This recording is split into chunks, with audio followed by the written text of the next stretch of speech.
যার সম্পর্কে আমরা বেশিরভাগ মানুষই ভুল বোঝেন, তিনি হচ্ছেন মা কালী। আমরা যখন এই আমেরিকার বিভিন্ন শহরে যাই, প্রতিটি শহরে এখন 2-3টি করে হিন্দু মন্দির হয়েছে। এই হিন্দু মন্দিরগুলোর মধ্যে সব দেবদেবী আছে, শুধু মা কালী নেই। কেননা যারা এই হিন্দু মন্দির তৈরি করেন এরাও তো দেশ থেকে এসছেন, সব ইঞ্জিনিয়ার, ডাক্তার, সফল সবাই, কিন্তু ধর্ম তো অতটা চর্চা হয়নি।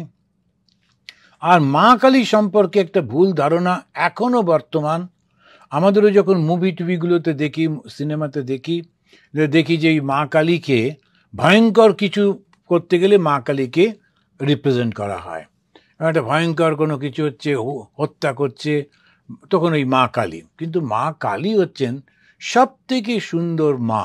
কেন ওই কালো রূপটা হচ্ছে অচেনা, আমরা জানি না, তাই তো কালো। ভগবান শ্রীরামকৃষ্ণ যখন মা কালীকে নিয়ে ভয়ঙ্কর অপপ্রচার চলছে, তখনকার দিনের আনডিভাইডেড ইন্ডিয়ার যে রাজধানী কলকাতার উপরে, তিনি সেই কলকাতাতেই এলেন, এসে গঙ্গার তীরে ওই কালী মন্দিরেই সাধন করলেন মা কালীকে। প্রায় ইচ্ছা করেই করলেন। কেন? ওইটি মানুষকে শিক্ষা দেওয়ার জন্যে মা হচ্ছেন জ্ঞানের প্রতীক। ওই জ্ঞানটা কিভাবে থাকে, মায়ের গলায় যে মুন্ড মালা, মানুষের মুন্ডগুলো কেটে কেটে তিনি পরে রয়েছেন, ওই মানুষের মুন্ড হচ্ছে বুদ্ধির প্রতীক, জ্ঞানের প্রতীক। আমরা যখন কখনো কাউকে বলি মানুষটা খুব বুদ্ধিমান, আমরা এরকমভাবে মাথায় হাত দিয়ে দেখাই। এই বুদ্ধির প্রতীক হচ্ছে মাথাটা, আর কর্মের প্রতীক হচ্ছে হাত। সেজন্য মায়ের কোমর থেকে ওই হাতগুলি ঝুলছে। তো জ্ঞান এবং কর্ম, এই দুটো যখন সমুচ্চয় হয়, যখন একত্রিত হয়, তখনই সেখানে আলো। কেননা তাকে জানা যায় না বলে। আমরা যখন অন্ধকারের দিকে তাকাই, কিছুই নেই, ওখানে একটা এমনি কিছুর সামান্য একটা টেবিল রয়েছে, কিন্তু অন্ধকারে মনে হয় বাবা কি একটা দাঁড়িয়ে আছে ওখানে, জানি না বলে। তা মাকে আমরা পরিপূর্ণভাবে বুঝতে পারি না, তাই তিনি কালো রূপে। তিনি হচ্ছেন জ্ঞানদাত্রী। জ্ঞান হচ্ছে শক্তি, তাই তাকে শক্তি বলা হয়। মা কালী শক্তি দেবী। কেন শক্তি? জ্ঞান, যে তার মধ্যে জ্ঞান রয়েছে। আর যেই শক্তি এলো, জ্ঞান এলো, তখন সে সফল হয়। কেন? সে কর্ম করতে পারে, ওই জন্য হাতটা রয়েছে।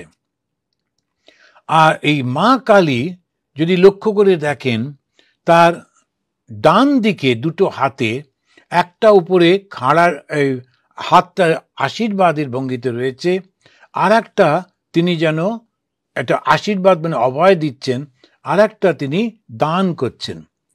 ডান দিকে মায়ের দুটি হাত লক্ষ্য করে দেখবেন কি সুন্দর। একটাতে বলছেন আমি মা, তোমরা ভয় পাচ্ছ কেন, ওই অভয় প্রদান করছেন। আবার আর একটা হাত, ওই ডান দিকে নিচের হাতটা, তুমি কি চাও সব কিছু তোমাকে দেব। তো আমাদের এই জগতে যা কিছু বাসনা, সেটা আমরা ওই দক্ষিণা কালী থেকে, ডান দিকে মায়ের যে, সেটা থেকে আমরা পেতে পারি। কিন্তু মায়ের বাঁ দিকে যখন আমরা যাই, তখন দেখি সম্পূর্ণ অন্য। বাঁ দিকের যে উপরের হাতটা, সেটাতে একটা খড়গ রয়েছে, আর নিচে একটা কাটা মুন্ডু নিয়ে ধরে রয়েছেন মা। তার নিচে একটা শেয়াল বসে আছে, একটা নিকৃষ্ট পশু, সে ওইটি চাইছে। এই বাঁ দিকটা সম্পূর্ণ অন্য। কেন?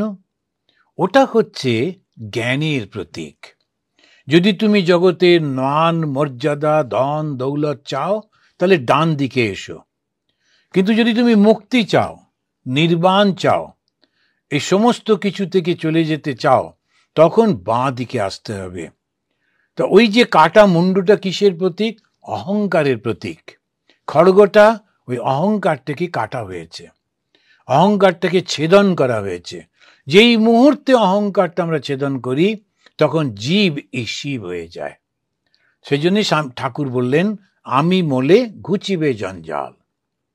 এই শ্রী শ্রী মা কালীর চরণের কাছে যে শেয়ালটা বসে আছে, যেন চাইছে যে আমাকে মুক্তি দাও। না, পশুর জন্মে মুক্তি হয় না, একমাত্র মানুষের জন্মেতেই মুক্তিটা হয়।